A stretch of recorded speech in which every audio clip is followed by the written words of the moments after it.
I am Om Prakash Dinkar, Assistant Teacher of English from SVN Inter College, Klan. Today I will teach you Class 10 Supplementary Reader, The Inventor Who Kept His Promise. English supplementary के अंतर्गत chapter first the inventor who kept his promise का अध्ययन हम लोग करेंगे। जिस lesson में एक महान वैज्ञानिक जिसका नाम था थॉमस अल्वा एडिसन के जीवन पर आधारित यह कहानी है। शुरुआत एडिसन के स्कूल से होता है, जब उसकी शिक्षिका ने उन्हें मूर्ख समझते थे, किंतु वे मूर्ख नहीं थे बल्कि वे उत्सुक बालक थे जो अपने चारों ओर घटित होने वाले घटनाओं को कारण जानना चाहते थे। यह पाठ यह भी दर्शाता है कि एडिसन किस प्रकार समस्याओं और संघर्षों का सामना करके एक महान वैज्ञानिक बने। उन्होंने विद्युत प्रकाश व ग्रामोफोन के आविष्कार द्वारा मानव जीवन को सरल एवं सुखद बना दिया। यह पाठ कड़ी मेहनत और दृढ़ संकल्प की महत्ता को दर्शाता है, जिसके द्वारा व्यक्ति अपने जीवन में किसी भी समस्या का सामना कर सकता है और यह सब कुछ प्राप्त कर सकता है जो वह चाहता है। आइए हम लोग इंग्लिश सप्लीमेंट्री देखते हैं। Paragraph first, when you want to read at night, जब आप जो है रात में पढ़ना चाहते हो, you simply press a switch, तो आप आसानी से स्विच को दबा देते हो। And the electric light give you light, और विद्युत बल्ब आपको प्रकाश देता है। Do you know who invented the electric light, क्या आप जानते हो? KNOW, नो मीन्स जानना। डू यू नो, क्या आप जानते हो कि विद्युत प्रकाश को कौन आविष्कार किया है? He was an American name Thomas Alva Edison. वे एक अमेरिकन थे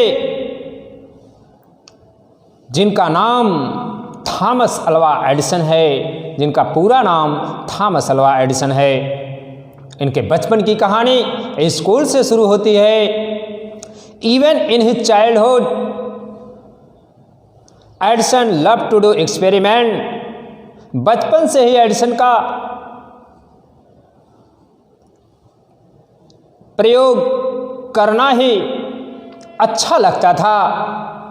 ही was fond of asking question, वे प्रश्न पूछने के शौकीन थे। फॉन्ड ऑफ मीन्स होता है शौकीन, फॉन्ड ऑफ आस्किंग क्वेश्चन, वे प्रश्न पूछने के शौकीन थे।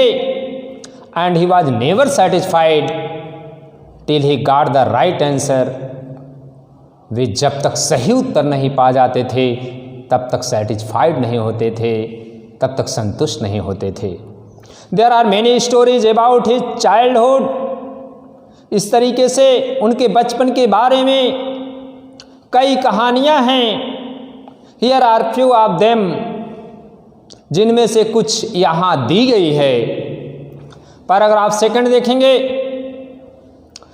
One day when young Edison was at the school, एक दिन बालक एडिसन जब स्कूल में था, the teacher was telling the children a story about birds. अध्यापिका बच्चों को पक्षियों के बारे में एक कहानी सुना रहे थे। ही गॉट अप मीन्स होता है यहाँ पे स्टैंड अप, मतलब वो खड़े हो गए। एंड आस्क्ड द टीचर, और अध्यापिका से पूछे, madam why can not man fly like a bird. पूछते हैं, मैडम मैन मतलब मनुष्य एक पक्षी की तरह क्यों नहीं उड़ सकता? Because man has no wings, replied the teacher. अध्यापिका ने उत्तर दिया, क्योंकि मनुष्य के पास विंग्स नहीं होते हैं। विंग्स का मतलब होता पंख नहीं होते हैं। The young boy thought for a moment. बालक एडिसन एक क्षण सोचता है। आस्क हर अगेन, दोबारा प्रश्न पूछ देता है। But kite have no wings and still we can fly them in the sky. लेकिन पतंग के पास तो मैडम कोई पंख नहीं होते हैं, फिर भी हम उसको उड़ा सकते हैं। All the other boys laughed. अन्य दूसरे बच्चे हंस पड़े। जब वो कहा पतंग के पास कोई पंख नहीं होते फिर भी हम उड़ा सकते हैं, तो अन्य बच्चे हंस पड़े। The teacher lost her patience. अध्यापिका अपना धैर्य खो बैठी। जब बच्चे हंस दिए तो अध्यापिका मूर्ख जैसे बन गई। वह जो है अपना धैर्य खो दी कि हमारा इंसल्ट करा दिया इन्होंने। She thought the boy was stupid. वो सोची। थॉट, थिंक का सेकंड फॉर्म थॉट मीन्स वह सोची। The boy was stupid. Stupid means होता है मूर्ख, लड़का मूर्ख। एंड नॉटी, और शरारती था। And she asked his parents to take him out of the school। अध्यापिका ने उसके पेरेंट्स से, माता पिता से कहा कि इसे स्कूल से बाहर ले जाएं। His parents took him home। उसके पेरेंट्स उसे घर ले आए।